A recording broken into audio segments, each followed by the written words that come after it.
সবাইকে স্বাগত একটি নতুন ক্লাসে। আমি বলেছিলাম আরেকটি লাস্ট ক্লাস দেব এবং সেটি প্রেসির ওপরই হবে, তো এটাই মেবি লাস্ট ক্লাস হবে। তারপরে তো আর সেভাবে কোনো ভিডিও বানাবো না, নিজের পড়াও আছে। তো ঠিক আছে, তাহলে চলো প্রেসির ক্লাসটা শুরু করা যাক তাহলে, নাকি? তো প্রেসি মোরলে সবাই জানে কি করে কি করতে হবে। আমরা হচ্ছে সামারি করেছি। এবার প্রেসি অনেকে বেশিরভাগ কম্পিটিটিভ এক্সামেই থাকে, টায়ার টুতে স্পেশালি। তো আমি জাস্ট স্ক্র্যাচ থেকে বলছি না, কিন্তু যতটুকু বলা যায় ততটুকু বলবো। তাহলে একটা প্রেসি লিখতে গেলে আমাদের কি কি মাথায় রাখতে হবে, how to write a precis. আমি এখানে 3টে স্টেপে ভাগ করেছি। প্রথম হচ্ছে রিডিং আসবে, দেন আসবে হচ্ছে হেডিং, দেন লাস্টে আসবে রাইটিং প্রেসি। সরি, এখানে রাইটিং এ ডবল টি লিখেছি, টি একটা টি হবে, পরের টিটা কাটা যাবে, ঠিক আছে, সরি ফর দ্যাট। তাহলে প্রথমে যখন রিডিং করব, কি কি মাথায় রাখতে হবে? Read the passage at least 2 Times.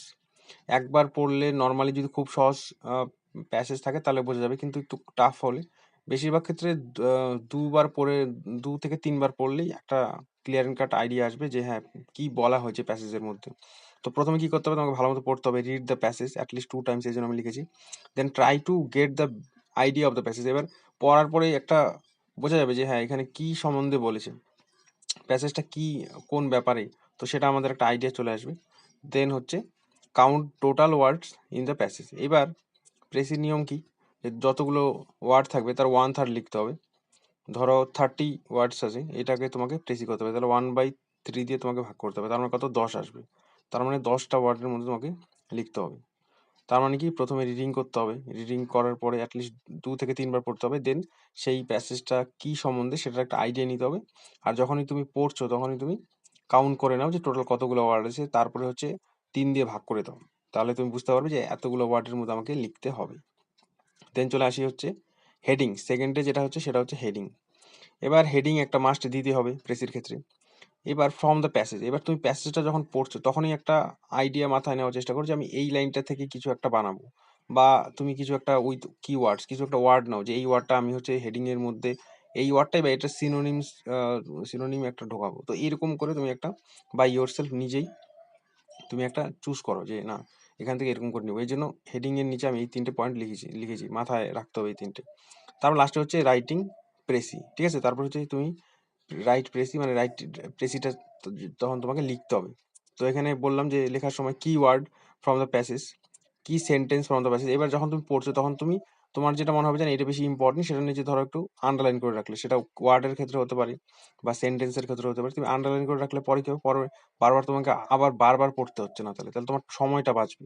Essential points, এবার সেখান থেকেও তুমি যদি ভাবো যে না এইটার মধ্যেও আমি একটা কিছু এই জিনিসটাকে আমি রাখতে চাই, তো সাইডে ধরো লিখে রাখলে, ঠিক আছে, তাহলে কিন্তু তোমার সুবিধা হবে। আমি একটু জাস্ট দেখিয়ে দিচ্ছি যে আমি যখন এই প্রেসিটা লিখতে গিয়েছিলাম তখন আমি কিভাবে করেছিলাম। এখানে দেখো, প্রথমে যখন আমি লেখার জন্য গিয়েছিলাম, এই যে প্রথমে শেক্সপিয়ার্স ইউনিভার্সাল অ্যাকসেপ্টেবিলিটি, তো এইটা আমি প্রথম হেডিং দিব ভেবেছিলাম, দেন ভেবেছিলাম এটা, এরকম 3টে চেঞ্জ হয়ে 4 নম্বর বারে গিয়ে আমার এটা এরকম এসছে। তারপরে যখন স্টার্টিংটাও আমার প্রবলেম হয়েছিল, যে হোয়েন দিয়ে শুরু করেছিলাম, তারপরে হচ্ছে শেক্সপিয়ার দিয়ে পরে শুরু করলাম লাস্টের দিকে, ঠিক আছে। তো একটু প্রবলেম আসবে প্রথমে একবার, এই যে এক্সপ্রেশন, এই বানানগুলো কতবার ভুল হয়েছে, তো এইগুলো মানে লিখতে গেলে তোমার হবে কি, প্রথমে একটু ভুল হবে, তারপর আস্তে আস্তে ঠিক হয়ে যাবে। দেন নিচেও একটু দেখিয়ে দিই, এখানে আমি তো লাইন পুরো কেটে দিয়েছি, যে লাইন ধরো প্রথম ভেবেছিলাম একটা, পরে লিখবো একটা। তো ওটা তুমি যখন, কিন্তু তোমাকে লিখতে হবে কেন বলো, ভুল লিখলেও লিখতে হবে কেন, তোমার ওই ফ্লোটা মানে থটের যে ফ্লোটা, সেটা তোমার যত বেশি ক্লিয়ার এন্ড কাট হবে তত বেশি তোমার লেখাটা সুবিধা হবে। আর কম টাইমে লিখতে হবে, কারণ এক্সাম হলে তো শুধু প্রেসি লিখতে হবে না, সাথে রিপোর্ট থাকবে, ট্রান্সলেশন থাকবে। তো এটা বাড়িতে যত বেশি যে প্র্যাকটিস করবে তত তার এক্সাম হলে গিয়ে সুবিধা হবে, ঠিক আছে। তোমাকে একটা স্ক্র্যাচের মতো এরকম, তুমি ধরো এক্সাম হলে খাতার মধ্যেই বা পাশে কোশ্চেনের মধ্যেই একটা স্ক্র্যাচ করে নিলে, তাহলে তারপরে তুমি সেটাকে ফাইনালি একটা ড্রাফট হিসেবে লিখতে পারবে। তো ঠিক আছে, এটা বলে দিলাম, তাহলে আমি আরেকবার সামারাইজ করে দিচ্ছি। প্রথমে রিডিং করতে হবে, ঠিক আছে, তারপর সামারাইজ করে সেটাকে হচ্ছে তুমি কি বলতে চাইছি সেটাকে বোঝার চেষ্টা করতে হবে, দেন 1/3 করতে হবে, ঠিক আছে, দেন হেডিং, ঠিক আছে, এটা মোরলে সবাই জানে, আর লাস্টে হচ্ছে প্রেসিটা লিখতে হবে। এছাড়াও কিছু কিছু জিনিস আছে যেগুলো তোমাকে মাথায় কিছুটা রাখতে হবে, things to keep in mind. 1 number কথা হচ্ছে যে don't add your own idea, thought, remark. এবার আমি লিখতে লিখতে যদি লিখে দিই আই থিঙ্ক, এটা তো কোনোদিন হবে না, আমি মনে করি, এটা হবে না, ঠিক আছে, মানে রিমার্কের মধ্যে পড়বে। ধরো একটা কিছু বলা আছে, সেখানে তুমি নিজের আইডিয়া দিয়ে দেবে, তো সেটাও হবে না, ঠিক আছে? এইগুলো মাথায় রাখতে হবে যে নিজের কিচ্ছু লেখা যাবে না। দেন 1/3 অফ দ্য টোটাল প্যাসেজ, বললাম একটু আগে যে যে যতগুলো টোটাল ওয়ার্ড থাকবে সেটাকে 3 দিয়ে ভাগ করে দেবে, ভাগ করে দেওয়ার পরে যেটা আসবে সেটা মধ্যেই লিখতে হবে, এটা মনে রাখতে হবে। দেন হচ্ছে maintain the main idea keyword of the passage. এবার হচ্ছে মেইন আইডিয়া বলতে, যেরকম আজকে আমি এখানে শেক্সপিয়ার সম্বন্ধে বলেছি, তো শেক্সপিয়ার লিখতে লিখতে আমি এখন যদি চসার লিখে দিই বা ওয়ার্ডসওয়ার্থ লিখে দিই তাহলে তো হবে না, আমাকে জাস্ট মেইন যে আইডিয়াটা কার সম্বন্ধে বলেছি সেটা কিন্তু আমাকে ঠিক রাখতে হবে। বা কোনো একটা টপিক সম্বন্ধে বলে আমি সেই টপিক থেকে সরে যদি বারবার অন্য টপিক সম্বন্ধে লিখতে থাকি তাহলে তো হবে না, সেটা ইররিলেভেন্ট হয়ে যাবে। তারপরে পরে যেটা মাথায় রাখতে হবে সেটা হচ্ছে যে সিম্পল অ্যান্ড ক্লিয়ার, যত বেশি সিম্পল রাখতে পারবে তত থট প্রসেসের সুবিধা হবে, আর তুমি যে খাতা চেক করবে তারও সুবিধা হবে যে না জিনিসটা সিম্পল ভাবে লিখেছে, তো সেক্ষেত্রে নাম্বারটাও বেশি ক্যারি করা যায়। আর লাস্টে যেটা মাথায় রাখতে হবে সেটা হচ্ছে grammar and spelling error free. এবার গ্রামাটিক্যাল এরর যেন না হয়, তুমি এমনিতেই ছোট লিখছো কতগুলো ধরো 50 থেকে 80 ওয়ার্ডের মধ্যে, তারপর যদি বানান ভুল হয় সেটা কেমন, স্পেলিং এরর, বানান ভুল, তারপরে গ্রামাটিক্যাল এরর, এইগুলো একটু দেখতে হবে যে এগুলো যেন আমার ভুল না হয়। গ্রামার ঠিকঠাক চাই আর হচ্ছে বানান ঠিকঠাক চাই, ঠিক আছে? দেন এবার আসি মেইন হচ্ছে আমরা একটা প্রেসি আজকে করবো এখানে, আমি জাস্ট আমার অ্যাপ্রোচটা বলবো এখানে। প্রেসিটা অ্যাকচুয়ালি মানে আমার কাছে মডারেট মনে হয়েছে, অতটাও টাফ না কিন্তু অতটা সোজাও না। তো এটা হচ্ছে WBCS 2022, সরি 2023-এ এসছে মেইনসে। তো এইখানে প্যাসেজটা তোমরা তোমাদের মতো করে পড়বে, এই তো আমি পরে তো পিডিএফটা দিয়েই দেবো, ঠিক আছে? তো আমি এখান থেকে মাঝখান থেকে কিছু কিছু লাইন পড়বো যেটা আমার স্ট্রাইকিং মনে হয়েছে, আর তুমি যত বেশি পড়বে তত তুমি বুঝতে বেশি পারবে যে হ্যাঁ হেডিংটা এরকম হবে, বা এখানে ধরো প্যাসেজের মধ্যে কোন পোর্শনটা কি কি বলেছে, ঠিক আছে? তো এখানে আমি প্রথমের কিছু লাইন পড়ছি। প্রথমে বলেছে যে Shakespeare is the greatest manipulator of the English tongue in poetry, and his popularity abroad would seem to contradict the generalization that is being made. এবার দেখো এখানে শেক্সপিয়ার সম্বন্ধেই প্রথমে লাইনটা শুরু। এইবার বলেছে ম্যানিপুলেটর এই সেন্সে যে সে মানে কিভাবে লেখে, তার মানে জনপ্রিয়তা, সেই বিষয়ে এখানে বলেছে যে শেক্সপিয়ার কেন তোমার গ্রেটেস্ট ম্যানিপুলেটর, সেটা নিয়েও একটা কন্ট্রাডিকশন আছে, সেই হিসাবে বলেছে। তো প্রথমে এটা স্টার্টিং এর একটা লাইন দিয়েছে নর্মালি, ঠিক আছে? এইবার এইখানে তারপরে দেখো এইখানে মোরলেস আমি তারপরে আর পড়ছি, হ্যাঁ এইখানে তারপরে হ্যাঁ এবার এই যে 3 নম্বর লাইন থেকে পরের লাইনগুলোতে এই যে এখানে 2 থেকে এই 6, 7, 8 অব্দি এখানে যে জিনিসটা বলার চেষ্টা করেছে সেটা হচ্ছে যে হাউএভার, আমি কোথা থেকে বলবো, হ্যাঁ এখানে বলেছে of his original force in translation and the number of foreigners who have understood his language in all its innumerable associations is far less than those who have enjoyed the place. এটুকুর মধ্যে যেটা বলার চেষ্টা করছে সেটা হচ্ছে Shakespeare নিজের যে রিজিওনাল বা অরিজিনাল কনটেক্সটে যে তার লিটারেরি ওয়ার্ক, সেটা পোয়েম হোক, নোভেল হোক, ড্রামা হোক, সেইগুলো পড়ে মানে মানে দেশীয় লোক যারা মানে দেশের যারা থাকে এখানে, যে ইংল্যান্ডের কথা এখানে বলেছে স্পেশালি, যে অ্যাব্রোড বলতে গেলে কিন্তু এখানে ইংল্যান্ড, ঠিক আছে? এখানে কোথায় ওয়ার্ডটা দেখলাম, এখানে ফরেনার্স বলতে গেলে কিন্তু ইংল্যান্ডের বাইরে যারা থাকে তাদের কথাই বলা হয়েছে, শেক্সপিয়ার যেহেতু ইংল্যান্ডের ছিল। তো বাইরের যারা পড়বে তার লিটারেরি ওয়ার্ক তারা কিন্তু সেই মজাটা পাবে না, যেটা হচ্ছে সেইখানকার যারা মানে থাকছে বা যারা সবসময় দেখে আসছে তারা যে মানে ফিলটা পাবে সেটা কিন্তু অন্য যারা আছে তারা কিন্তু পাবে না। তো সেটা এখানে বলার চেষ্টা করেছে।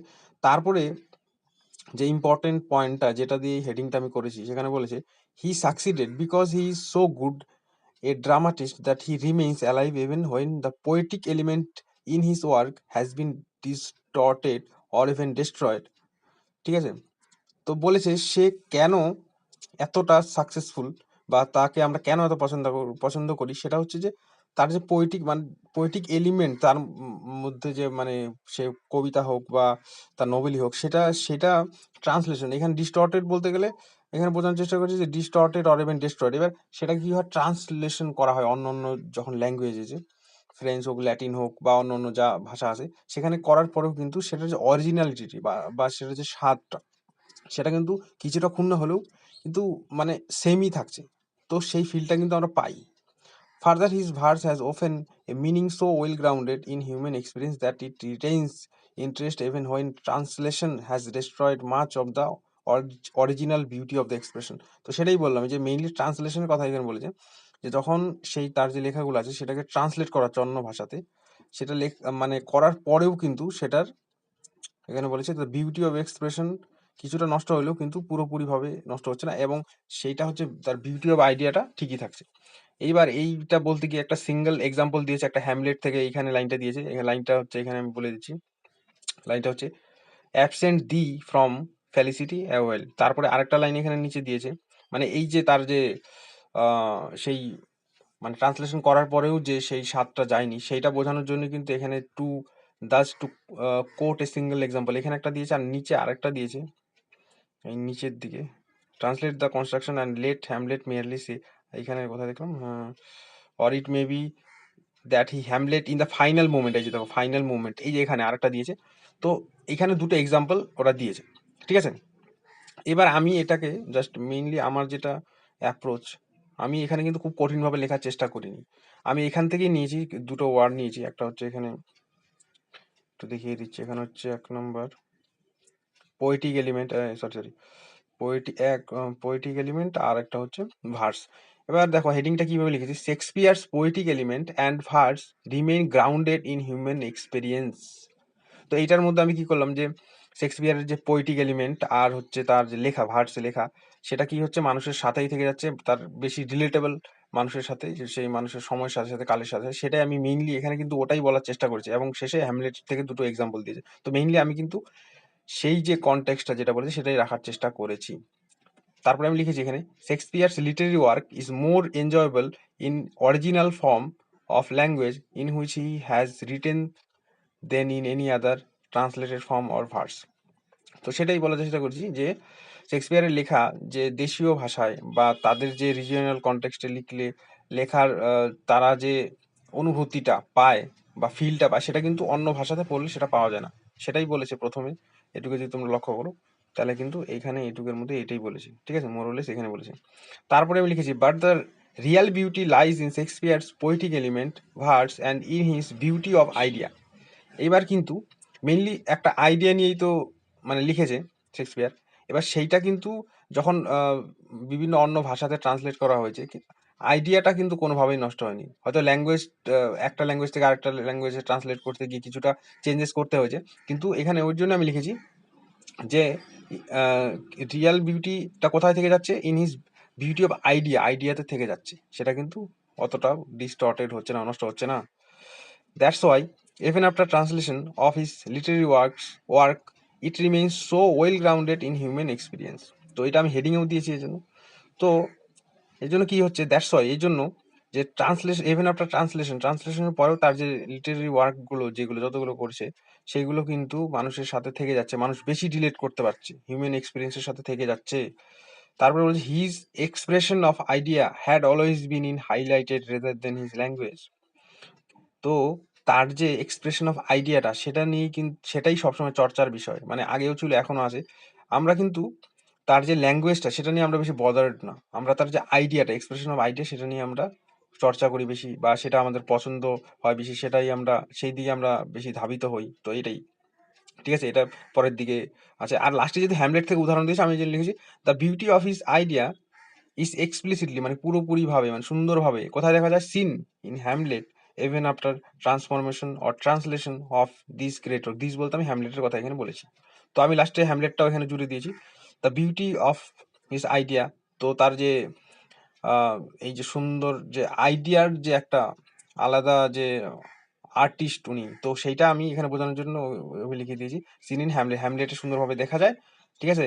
এমনকি যে সেটা যে ট্রান্সলেট করা হয়েছে অন্য অন্য বিভিন্ন ল্যাঙ্গুয়েজে, সেটার পরেও কিন্তু সেটা ক্ষুণ্ণ হচ্ছে না, ঠিক আছে। তো অফ দিস গ্রেট ওয়ার্কও আমি লিখে দিয়েছি এই জন্য, ঠিক আছে। তো এটা আমার মতো করে লিখেছি, আশা করি সবারই কিছুটা হলেও হেল্প হবে। তো অ্যাপ্রোচগুলো দেখবে, আর যত বেশি প্রেসি পড়বে বা নিজে থেকে লেখার চেষ্টা করবে, তত তার এটা বেশি বেটার হবে, ঠিক আছে। আর এটা হচ্ছে 230-এর মতো, মানে 230 মতো ওয়ার্ডের মধ্যে আছে। তো এটা যদি আমি 1/3 করি তাহলে 75 to 80-র মধ্যে হবে, এটা 80-র ওপরে আছে। তো তোমরা তোমাদের মতো করে একটু শর্ট করে নিও, ঠিক আছে। আর যখন মানে যত বেশি পড়বে তত বেশি একটা আইডিয়া পাবে যে এটা কি করে লিখতে হবে, ঠিক আছে। তো থ্যাংক ইউ সবাইকে, আর হচ্ছে পারলে সেশনটা একটু লাইক করে দিও, আর ফ্রেন্ডের সঙ্গে একটু শেয়ার করে দিও, আর হচ্ছে যে আমাদের টেলিগ্রাম গ্রুপ এটা হচ্ছে লিঙ্ক, এটা হচ্ছে আমাদের টেলিগ্রাম গ্রুপের লিঙ্ক, ঠিক আছে। আর হচ্ছে এই টেলিগ্রাম, আরেকটা সেকেন্ড, টেলিগ্রাম গ্রুপের লোগো হচ্ছে এই যে টেলিগ্রাম গ্রুপ, এটা হচ্ছে আমাদের টেলিগ্রাম গ্রুপ। এই যে WBPSC অ্যান্ড WBP আপডেটস, এখানে 783 মতো মেম্বার্স আছে, সাবস্ক্রাইবার্স।